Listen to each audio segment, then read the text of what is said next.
प्रार्थना करिए कि परम कृपाळु स्वर्गवासी पिता તમારો આભાર માનીએ છીએ આજની આ શુક્રવાર પ્રભુ મંદિરમાં તમે અમને લઈ આવ્યા છો માટે આભાર માનીએ છીએ પ્રભુ જે કઈ સેવા છે વચનની એ પ્રભુ મુખની વાણી તમે બનો અને લોકોને અસર કરે તેવું વચન હોય તેવી કૃપા કરો વચન પ્રભુ સારી ભૂમિમાં પડેલા બીજની જેમ ઊંઘી નીકળે તેવી કૃપા કરો આવા આખા સભાનું સંચાલન અમે તમને સોંપી દઈએ છીએ આ ટૂંકી પ્રાર્થના અને વિનંતી અમારા તારના પ્રભુ ઈસુના નામમાં સાંભળો અને તેનો સ્વીકાર કરો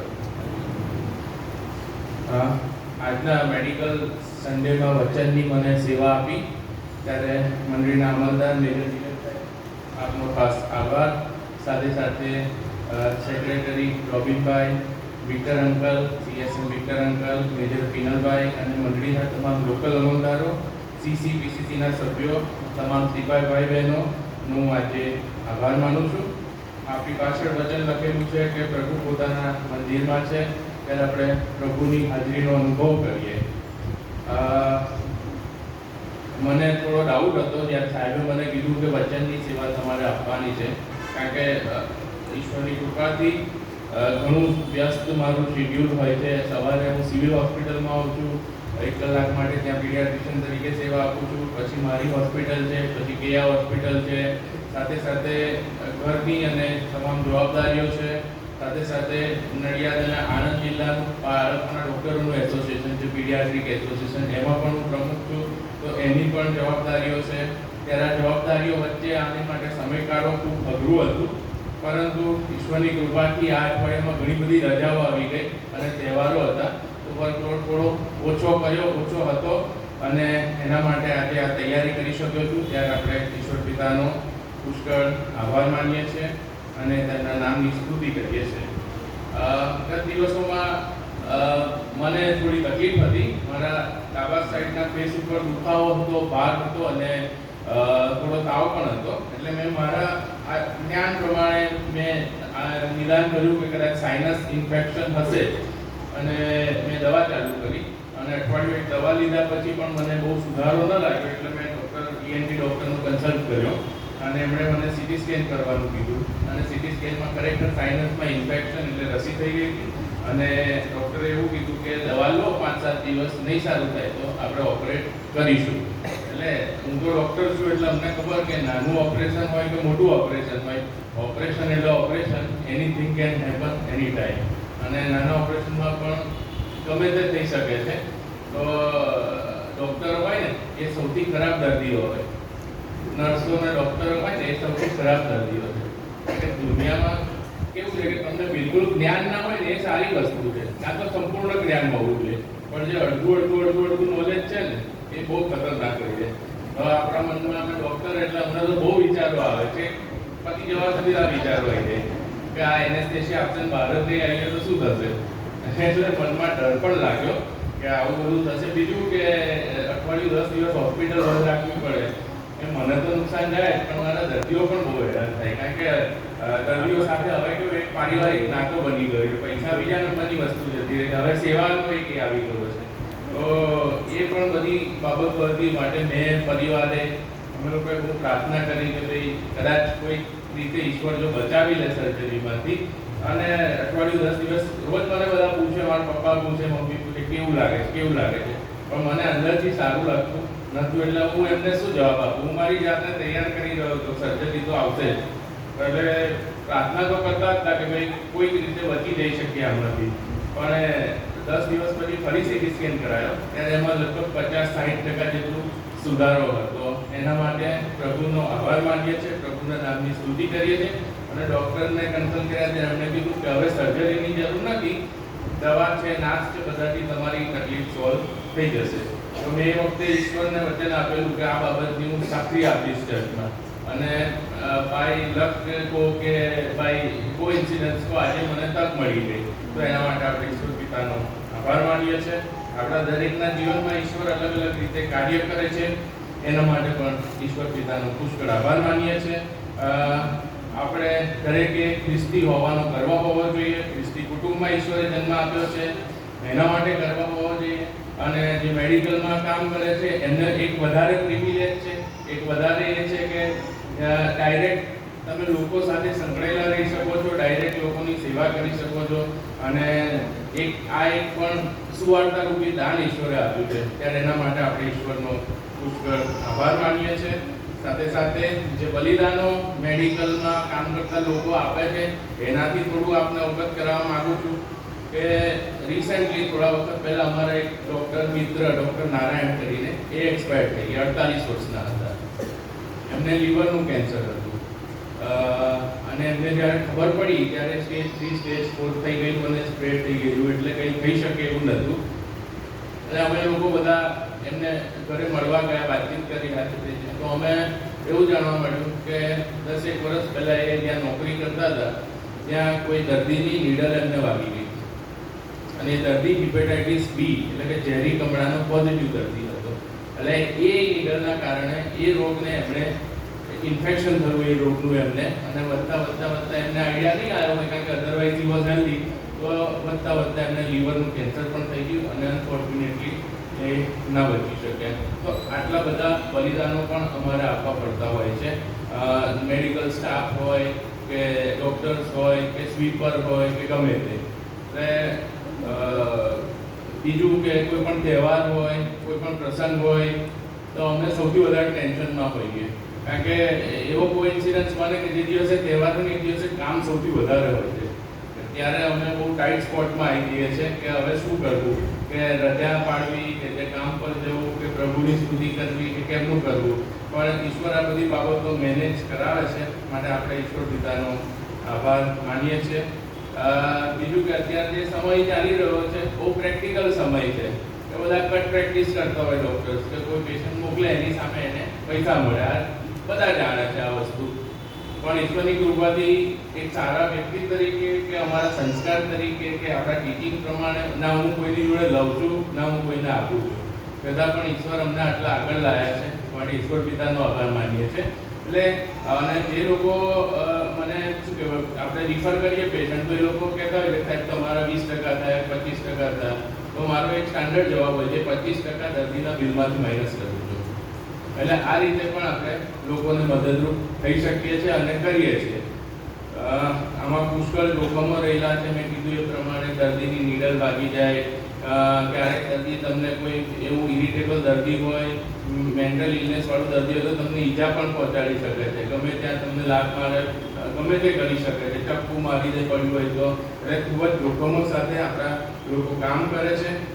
પણ જ્યારે હું બીજી હોસ્પિટલોમાં જાઉં કે બીજી સંસ્થાઓમાં જાઉં ત્યાં ખ્રિસ્તી વ્યક્તિઓ કામ કરતા હોય તો એક અલગ જ જાતની આપણને એમના માટે ગૌરવની અને માનની અને સન્માનની લાગણી ઉત્પન્ન થાય છે.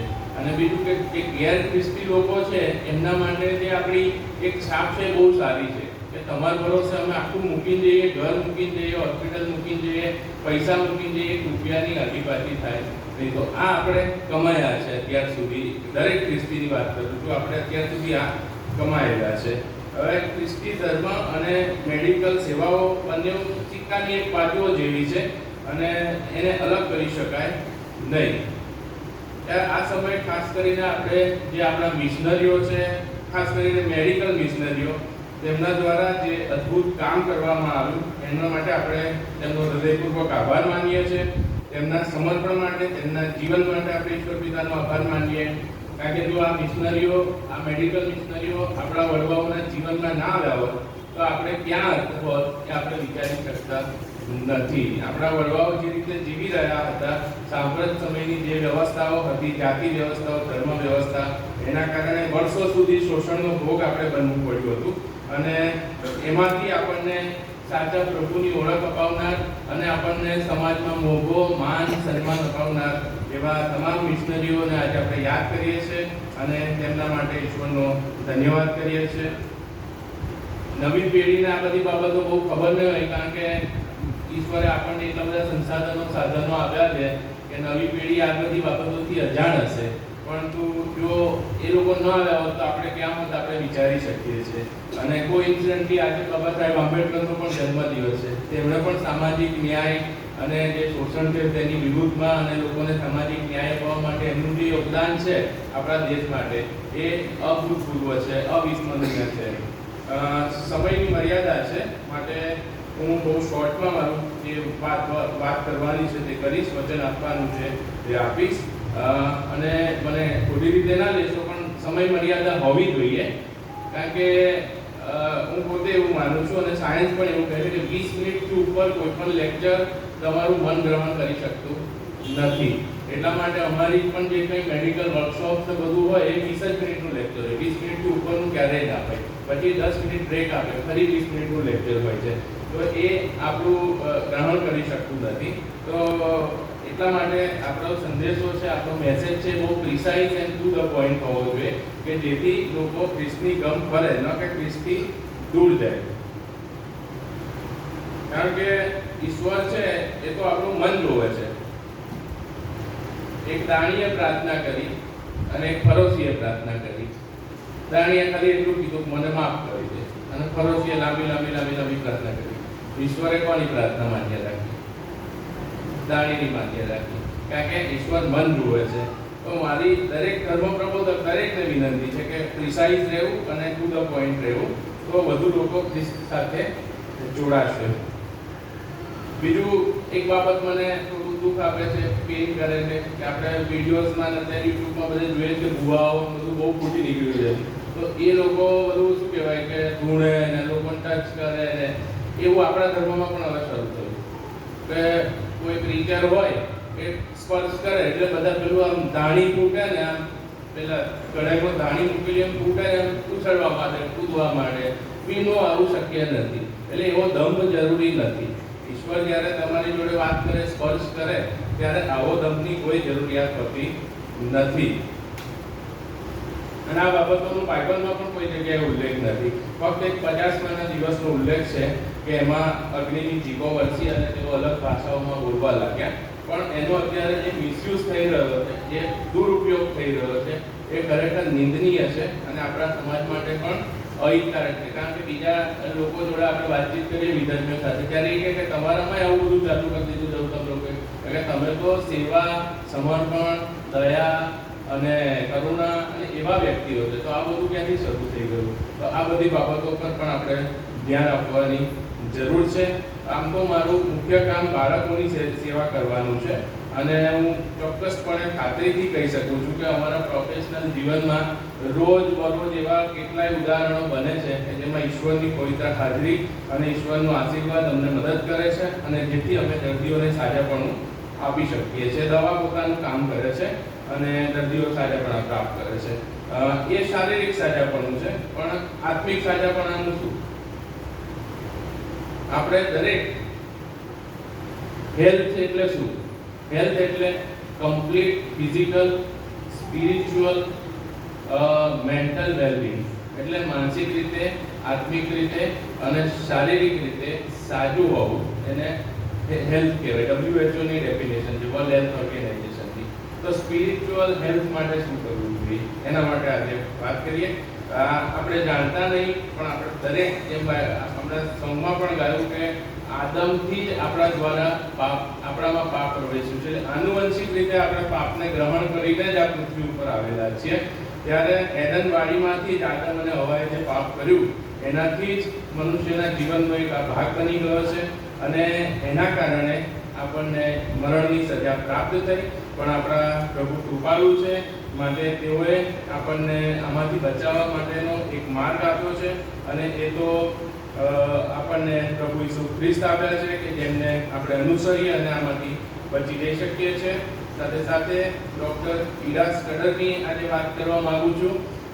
ડૉક્ટર ઈડા સ્કડર નામના જો મહિલા કોઈ અવગત હોય તો, પણ ડૉક્ટર જ્હોન સ્કડર હતા એમના પિતા. તેઓ અમેરિકાની અંદર મેડિકલ ડૉક્ટરની ડિગ્રી પ્રાપ્ત કરેલી હતી. તેમને પ્રભુનું તેડું હતું, સેવાનો બોજ હતો, માટે અમેરિકા જેવા દેશની જાહોજલાલી છોડી અને તેઓ દક્ષિણ ભારતમાં આવી અને સેવા કરી રહ્યા હતા.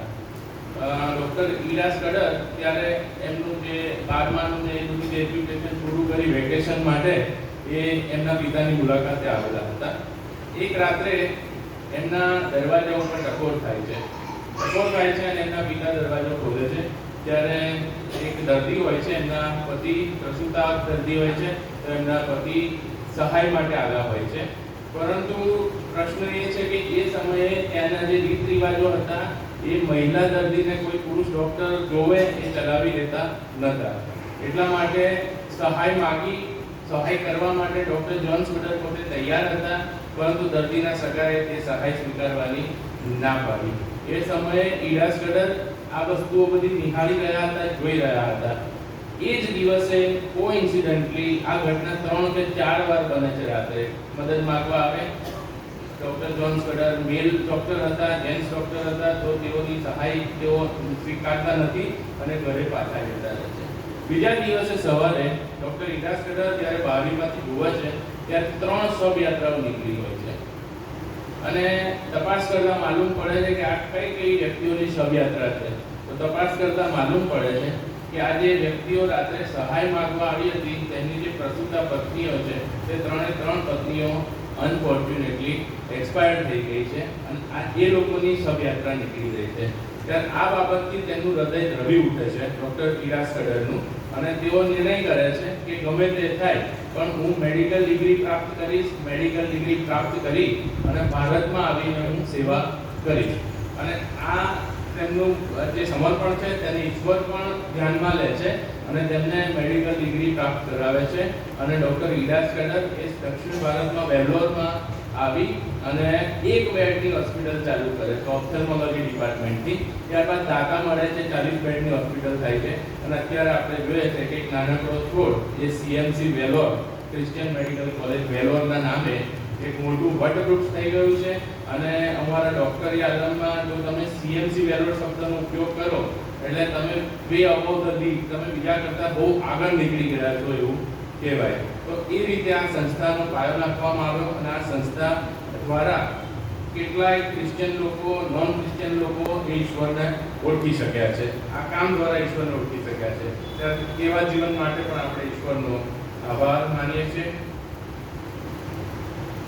મેં વાત કરી તેમ આત્મિક બીમારી છે તો આપણને રોગ થતો હોય છે, તો એક બીમારી તો આપણે લઈને જ આવ્યા છે આત્મિક રીતે, અને એના પરિણામ સ્વરૂપ આપણા શરીરમાં ઘણા બધા રોગ થતા હોય છે.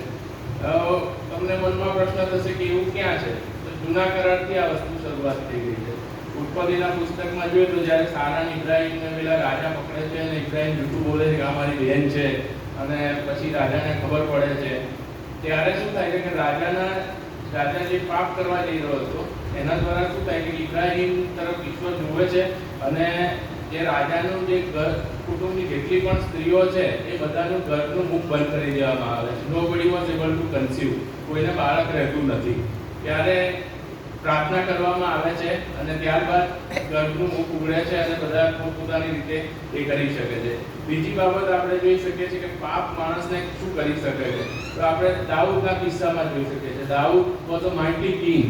એની પાસે બધું હતું. ઈશ્વરની હાજરી હતી, સૈન્ય હતું, શારીરિક રીતે પણ મજબૂત હતો અને પ્રભુની આરાધના સ્તુતિમાં પણ લાગ્યો રહેતો હતો. પણ એના જીવનમાં 2 પાપ હતા જેના કારણે તેની આત્મિક પડતી આવે છે. એક ઉરિયા હિત્તીની સ્ત્રી અંગેનું તેનું પાપ, અને બીજી કે તેને મનમાં એવું થઈ ગયું કે હું તો સર્વોપરી રાજા છું, માટે હવે હું મારા સૈન્યની ગણતરી કરીશ. હાલાકી ઈશ્વરે એને ના પાડેલી કે તારે આવું કરવું જોઈએ નહીં. એ સૈન્યની ગણતરી કરે છે.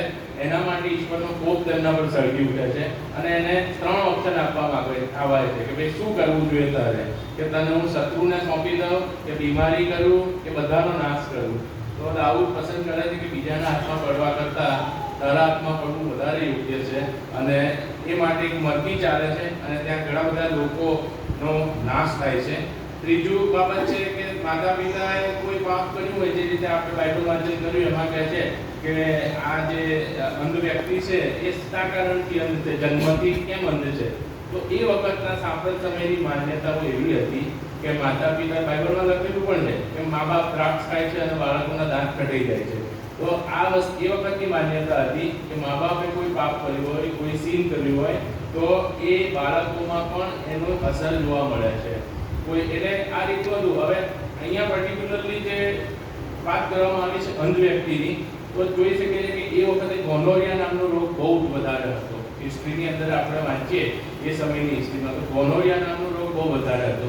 તો એ ગોનોરિયા રોગ જ્યારે મધરને હોય અને બાળકનું જ્યારે પ્રસવ થાય ત્યારે એ બાળકને અસર કરે અને સૌથી વધારે શું કરે, કન્જક્ટિવાઇટિસ, એટલે એની આંખ જતી રહે. એટલે એવું માનવામાં આવતું કે માતા પિતાનો કોઈ રોગ છે, કોઈ પાપ છે, એના લીધે બાળકમાં આ વસ્તુ આવી છે. તો બીજી વસ્તુ એ છે કે માતા પિતાના પાપના કારણે બીમારી આવી શકે છે, પોતાના પાપના કારણે બીમારી આવી શકે છે.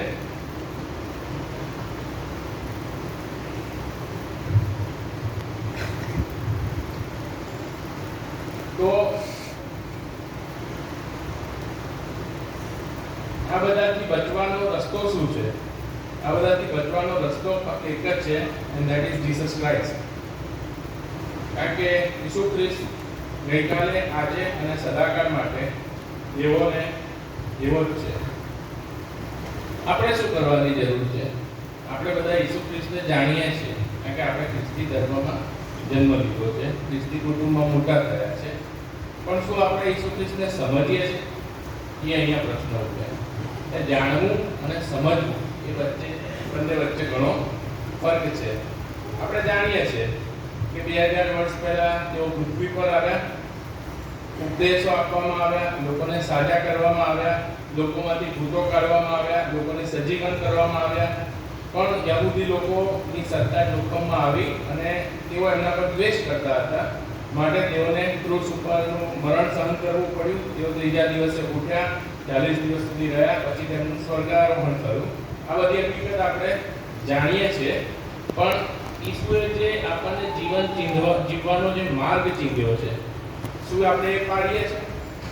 ઈસુ ખ્રિસ્ત જે રીતે લોકો પર પ્રેમ કરતા હતા, શું આપણે એ રીતે કરી શકીએ છીએ કે કરીએ છીએ?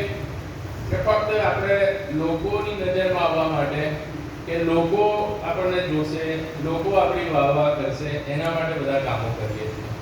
તો અહીંયા બહુ ક્લિયર કટ કહેવામાં આવ્યું છે કે ઈશ્વરને જાણવો અને સમજવો એ વચ્ચે બહુ ડિફરન્શિએશન છે. એનું ઉદાહરણ આપું તો પ્રભુને સમજવા એ ખૂબ કઠિન પણ છે અને ખૂબ સરળ પણ છે.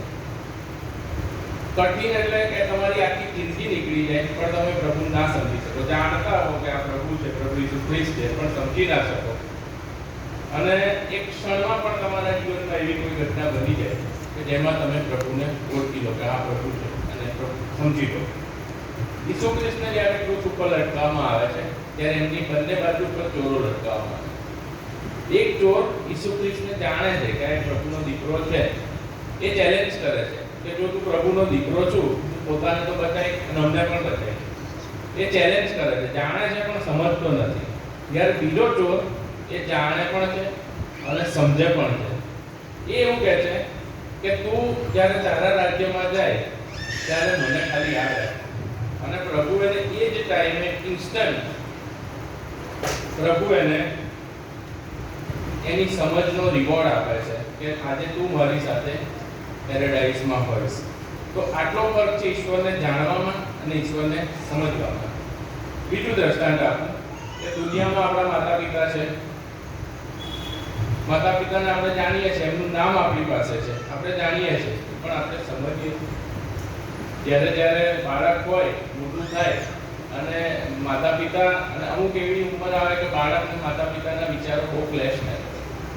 ત્યારે આપણે માતા પિતા અને બાળકો વચ્ચે જે સમજણ છે તેનો અભાવ જોવા મળે છે. એક ગરીબ માણસ હતો, એને એક દીકરો હતો અને ખૂબ ગરીબ, પણ ગામમાં મેળો આવે છે. હવે દીકરો મેળામાં જવાની જીદ કરે છે કે મારે તો મેળામાં જવું જ છે. અને બાપ એને એવું કહે છે કે સારું, હું તને મેળામાં ફરવા લઈ જાઉં, પણ હું તને કોઈ વસ્તુ અપાવી શકીશ નહીં, કે તું તને કશું વસ્તુમાં બેસાડી શકીશ નહીં, કે કંઈ ખવડાવી શકીશ નહીં. જો આટલું શરત હોય તો આપણે મેળામાં ફરવા જઈએ. ઓકે, બંને મેળામાં જાય છે. ત્યાં મેળાનું દ્રશ્ય આપણે જોઈએ તો રમકડાની દુકાન હોય, શેરડીની દુકાન હોય, ચકડોળ હોય, આ હોય, તે હોય. તો બાળક જોવે છે કે શેરડીની દુકાન, એટલે રડવા માંડે છે, શેરડી રસ પીવે. પેલો કે ના, આપણી પાસે પૈસા નથી, આ છોકરીને બીજે લઈ જાય છે. પછી થોડે આગળ જાય છે ત્યારે રમકડાની દુકાન આવે, બાળક બધા જોરથી જીદ કરે છે કે ભાઈ હવે મારે રમકડા લેવા છે, તો કે આપણી પાસે પૈસા નથી. મનમાં એને પણ દુઃખ થાય છે કે હું મારા બાળક માટે આટલું કરી શકતો નથી. પછી આગળ ગયા પછી બાળક બીજી કોઈ વસ્તુ જોવે છે, ફરી જીદ પકડે છે અને ખૂબ રડે છે. હવે આ બધી અફરાતફરીમાં એનો હાથ એના પિતાના હાથથી છૂટી જાય છે. આ બધી અફરાતફરીમાં હાથ છૂટી જાય છે એટલે હવે બાળક એકલો ખૂબ રડે છે. એટલે આજુબાજુના બધા દુકાનદારો બધા આવે છે કે શું થયું, કેમ રડે છે? તો કે મારા પિતા મારાથી જુદા પડી ગયા છે, ખોવાઈ ગયા છે. એટલે બાળકને શાંત રાખવા માટે એ શેરડીનો રસ આપે છે, રમકડા આપે છે, મીઠાઈઓ આપે છે કે ભાઈ તારે કંટ્રોલમાં બેસવું છે. તો જે વસ્તુઓ થોડા વખત પહેલા બાળક એ પૈસા આપીને ખરીદવા માટે એના પિતા જોડે જીદ કરતો હતો, એ વસ્તુ હવે એને મફતમાં મળી રહી છે. ત્યારે એ કહે છે ના, હવે મને ખાલી મારા પિતા જોઈએ, બીજું કશું જોઈતું નથી. તો આ એક સમજણ છે, સમજવાની વસ્તુ છે કે માતા પિતા જ્યારે આપણાથી જતા રહે, દૂર જતા રહે, ત્યારે આપણને ખબર પડે છે કે માતા પિતાનું કેટલું અગત્ય છે. તો આ ઉદાહરણથી હું તમને એમ કહેવા માંગુ છું કે ઈશ્વરને જાણવું, માતા પિતાને જાણવા અને માતા પિતાને સમજવા, ઈશ્વરને સમજવા, એ બંને વચ્ચે આ રીતનો ફરક છે. ત્યારે આપણને સમજાય કે કેટલા અગત્યના માતા પિતા છે. અને ઈશ્વરનું પણ આવું જ છે, ફક્ત જાણવાનો કોઈ મતલબ નથી, પણ સમજવાનો પણ આપણો એટલો જ પ્રયત્ન હોવો જોઈએ. અને ઈશ્વરને સમજીશું આપણે તો આ જીવન અને ત્યારબાદનું સ્વર્ગીય જીવન એ ખૂબ સાર્થક થઈ જશે. ત્રીજી બાબત છે કે ઈસુ ખ્રિસ્તને જ્યારે પેલા લોકોએ પૂછ્યું કે આ કેમ વ્યક્તિ અંધ છે જન્મથી, શું એને પાપ કર્યું છે, એના માતા પિતાએ પાપ કર્યું છે એટલે અંધ છે? ત્યારે ઈસુ ખ્રિસ્ત એને બહુ સારો જવાબ આપે છે કે ના, એમાંનું કશું નથી, પણ દેવનો મહિમા એનામાં પ્રગટ થાય એટલા માટે આ છે. આ ત્રીજી બાબત છે કે જે દ્વારા લોકોને સાજાપણું પ્રાપ્ત થાય છે. ભાઈ એ અંધ હતો અને દેવનો મહિમા એનામાં જોવા મળે એટલા માટે એ બ્લાઇન્ડ છે અને આજે એ સાજો થશે. વ્યક્તિને સાજો કરે છે અને એ વ્યક્તિ સાજો થયા પછી બધા એની પૂછપરછ કરે છે કે કોણે કર્યું, કેમનું કર્યું. તો એ વ્યક્તિ સમજે છે અને જાણે પણ છે કે ઈસુ ખ્રિસ્તે આવું કર્યું, છતાં પણ ફરોશીઓની બીકના લીધે શું કહે છે કે જે મેં જોયું મેં તમને કીધું, પણ હું તેને ઓળખતો નથી. તો ક્યાંક ને ક્યાંક આપણા જીવનમાં પણ આવી ઘટનાઓ બને છે. આપણે જાણીએ છે, સમજીએ પણ છે, પણ જ્યારે સમય આવે ત્યારે આપણે અવગણીએ પણ છે. છતાં પણ ઈશ્વર આપણને પ્રેમ કરે છે, ઈશ્વર આપણને દયા રાખે છે, કરુણા રાખે છે, આપણા પાપોની માફી આપે છે. દરેક પાપી છે, દરેક પાપ કરે છે. અને બાઇબલમાં એમના શિષ્યો ઈશ્વરને પૂછે છે કેટલી વાર માફ કરવા જોઈએ? હવે 70 ગણી 7 વાર. એટલે દિવસમાં તમે વિચાર કરો કેટલા બધા તમે પાપ કરો, ત્યારે તો બી ઈશ્વર તમને માફ કરવાને શક્તિવાન છે. ત્યારે એવા ઈશ્વરના માટે આપણે પુષ્કળ આભાર માનીએ છીએ ઈશ્વરનો કે આપણને એવા ઈસુ ખ્રિસ્ત આપ્યા છે. તેમના દ્વારા જે જીવન શીખવાની જે રીતો બતાવવામાં આવેલી છે તેમાં શક્ય તેટલો પ્રયત્ન કરીએ કે આપણે તે રીતે જીવીએ અને ઈશ્વર આપ સર્વને પુષ્કળ આશીર્વાદ આપે અને મુક્તિ પથનો વધુને વધુ ઉપયોગ કરે એવી આશા અને પ્રાર્થના સાથે આપ સર્વે મને સાંભળો માટે હું આપનો આભાર માનું છું. Thank you.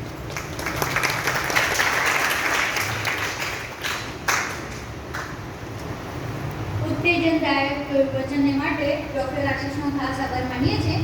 હવે આપણે છેલ્લી પ્રાર્થના કરવાના છીએ અને સુધાબેન કેનેતભાઈને વિનંતી કરીશ તેઓ આપણને છેલ્લી પ્રાર્થનામાં દોરશે. ત્યારબાદ હવે હાલેલુયા સાથે કોરસ આપણે બધા ગાઈશું. ત્યારબાદ આશીષ વચન મેજર નિલેશ સાહેબ ગાશે અને થેન્ક યુ જીસસ આપણે કોરસ ગાઈને છૂટા પડીશું.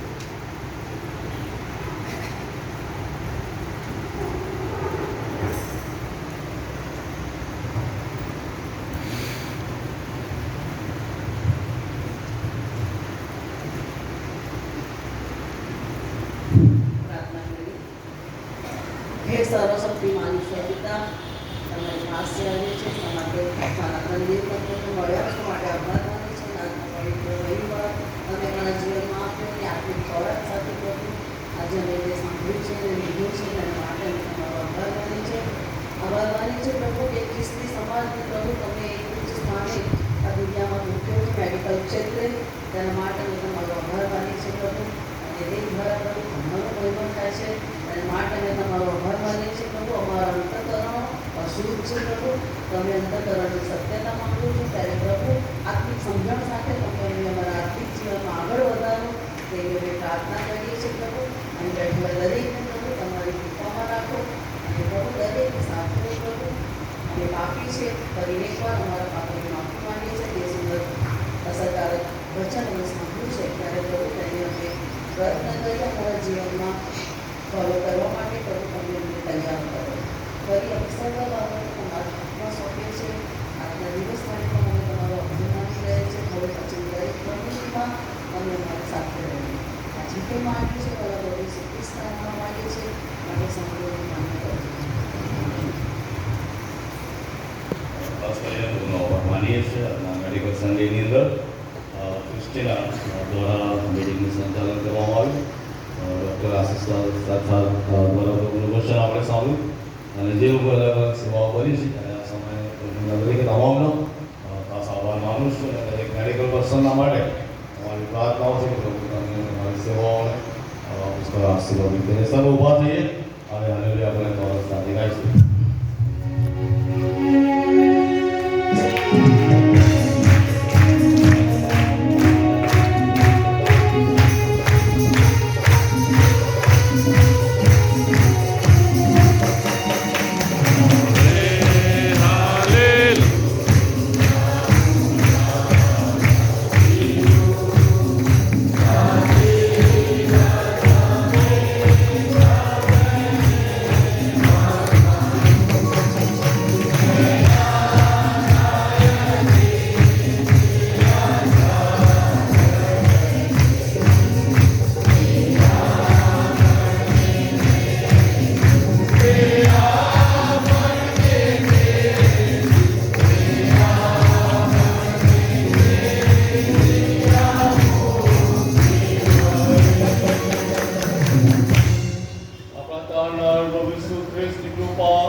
આમેન.